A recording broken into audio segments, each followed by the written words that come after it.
Hello and welcome to Rotted Review of the Day. And sorry about the intro there, but after watching this last movie, my fun levels were at an all-time low and I needed to bolster them up. So, the movie I'm about to review is A Girl Walks Home Alone at Night. And first I want to clarify something. The title of this video indicates that this is an Iranian film. It is not. And the reason I put that in the title is because it is set in Iran. It is directed by a woman of Iranian descent, and it is entirely in the Persian language with English subtitles. If you didn't know behind the scenes that it was shot in California, this would, by all accounts, appear to be a foreign language Iranian film. And I wanted to prepare anybody that is interested in watching this movie that it has that foreign film feel to it, and by all accounts is, except for technically it isn't. So just wanted to get that right up front there. So let's go right into the scoring system on this one, so that we can talk about the first category, which is plot. And as always, we have 5 different categories, each category worth up to 20 points for a total possible score of 100 points. So the plot of this is a little bit lost on me, to be perfectly honest. It is a vampire movie that is set in Iran and set in a kind of Sin City-esque environment where there's grunge and despair and so forth, and drugs and party music and so on. And there's a female vampire that roams the streets and enters into a interesting relationship dynamic with a main character whose father is addicted to heroin, and he's down on his luck, and his car got taken away by his father's heroin dealer, and so on and so forth. And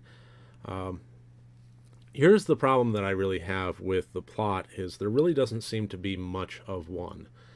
And this movie is in black and white, and like I said, it is shot in California. It was written by a woman of Iranian descent, but who's never lived in Iran. She was born in the UK and studied in America, I believe. I could be wrong on that, and if I am, I sincerely apologize.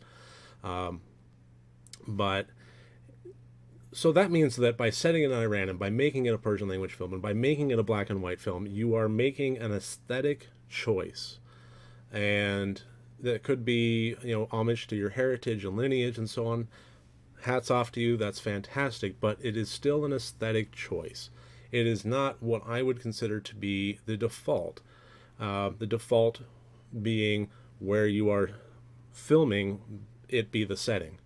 And where you are filming the native language of that area would be the default language of the film. And there's absolutely nothing wrong with deviating from that. I don't want to sound culturally insensitive, and I have no problem whatsoever with foreign language films. Some of my favorite films are foreign language. But when you purposefully shoot in California and you cast people that are living in the United States and you make it a foreign language film, that is an aesthetic choice. And while I see no problem with that on the surface level, when I actually see this movie put to print and, having watched it, it seems like the best way I can really put it is style over substance. There's nothing wrong with making those aesthetic choices, but for me, the issue at hand is movies are a visual storytelling device. In the world of art, it is visual storytelling. And you absolutely cannot focus so much on the visual that you forget the storytelling. And it seems like that's what this movie did. It seems like it was very purposefully, I don't want to say overly artistic, because there is a pretentious quality to it, and I don't like saying that. I don't like feeling that. I enjoy art house films. I enjoy independent cinema. I enjoy foreign language films. I enjoy all sorts of, complex and not strictly going by a standard American screenplay kind of format.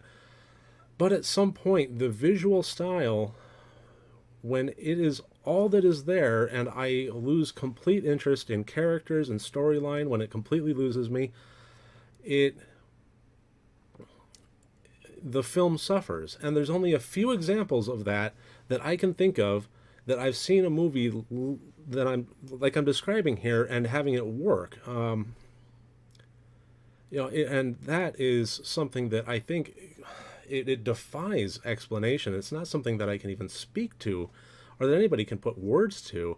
It's more of a gut feeling, and even then, the best example I can think of is David Lynch's Eraserhead, and the visual style was fairly similar, black and white, a lot of imagery that doesn't, I'm not going to say is nonsense, but doesn't directly to pertain to the storyline at hand, and is very abstract, best way I can put it. But at the same time, I walk away from Eraserhead feeling something, and what I'm feeling is my brain and my heart and my gut all in knots and trying to unravel what I just watched. And once I do, and it clicks for me, and in this case, I'm not in knots, I'm bored. Watching A Girl Walks Home Alone at night, I was bored. And it's the kind of thing where you'll see two characters talking with one another. They'll issue a single line of dialogue, pause for 20 full Mississippis. Somebody says another line of dialogue, pause for 30 full Mississippis, then another line of dialogue, and then cut to a scene of a character dancing with a Mylar balloon for a full minute. For what reason, I don't know. It's not, when you go that route, when you make that visual aesthetic choice and you forget the storytelling portion, then you are really strongly relying on that visual aspect still connecting with your audience. And in my opinion, this movie didn't. I picked it because it was very critically acclaimed, and I kept seeing it pop up on best of lists. So I thought, okay, I'm going to give this a whirl. And do I regret it? From a movie critic wanting to further develop my library, no, I don't regret it. From an audience member having just watched it, yeah, I kind of do. I want my time back. But anyway, so to kind of focus more back on the categories, I'm sorry, I kind of got lost in that there. The plot, I gave an 8 out of 20. There was some elements of it, like the relationship between the father and the son, that I did like. The way that there was a stray cat that entered the mix, and the way that kind of tied elemental portions of the movie together to create tension towards the end, I did like. But overall, it was style over substance, and the substance just wasn't there. The intent, I think, is just going to kind of lead back to exactly what I've been saying. I gave that a 6 out of 20. I just can't get it can't give it any higher than that.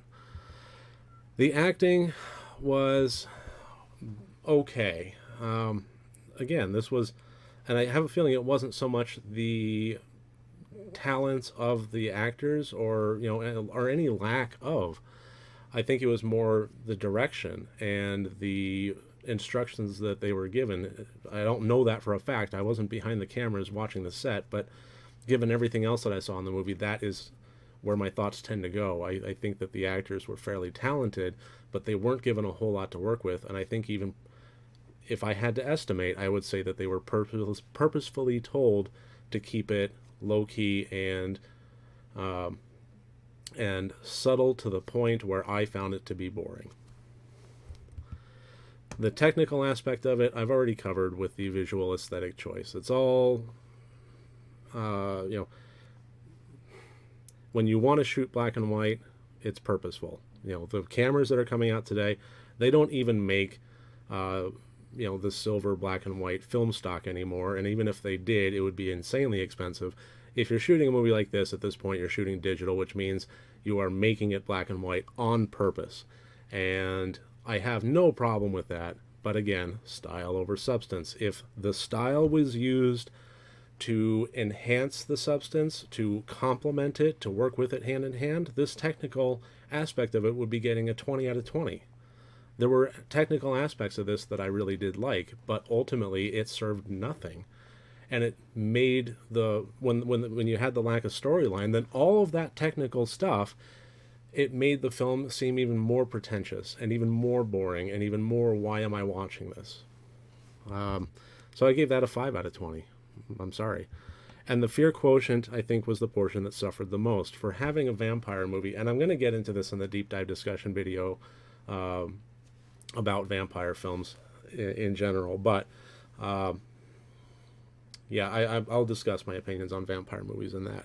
But for right now, I'll just say that whatever vampire aspects were in this movie, they were small, they were few and far between, and they weren't in the slightest bit scary. And any moments of suspense that it had been trying to build up, I didn't care anymore. I was bored. I wanted the movie to end. Or at the very least, I wanted it to redeem itself and have something interesting happen. I was really, really hoping that maybe all of this was leading up to a climactic, interesting ending. And without spoiling it, I think that it just didn't. It just kind of continued on, and then at some point, the credits started rolling. And okay, not scary in the slightest. Complete 0 points for that. No suspense, no dread, no gore, no jump scares, no nothing in the world of fear.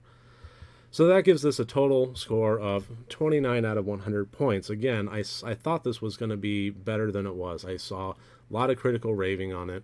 It apparently launched the Anna Lily Amirpour as a director into making other movies, and you know, she got some critical success out of this, and hats off to her. Me personally, as an avid cinema watcher and as a horror fan, judging this on the merits of a horror movie, I did not care for it in the slightest. If I were be making a, not a rotted review of the day, but more of just a standard critic movie, review, I would probably rate it higher. But I made this channel and I made these categories and I made everything for the specific point of reviewing horror movies. And I think that, like I said in some of the earlier videos I did, you can't compare Friday the 13th up against Lawrence of Arabia. You can't use the same scoring system. Horror deserves its own special recognition, so that you take into account the Tom Savini special effects kind of thing, and you take into account how much fun it was. And if it's trying to be a Thanksgiving schlocky comedy gore fest, that you need to give it some props for doing that, even if it was just miserable on every other count and the acting was just terrible. I think that at least deserves some points. So I did make this scoring system specific for horror films, and running this horror movie as it was billed and marketed, it did not hold up. That's my opinion on it. If you disagree with me, I would love for you to watch the deep dive video where I'm going to get a little bit more into it and a little bit more into my issue with vampire movies in general. And I'm probably going to get some pretty good flack for that. But I can only speak to my opinion, and that's what I'm delivering here today. So that should do it for this one. Remember, the next time you want to watch a horror movie, first make sure that it's good and rotted.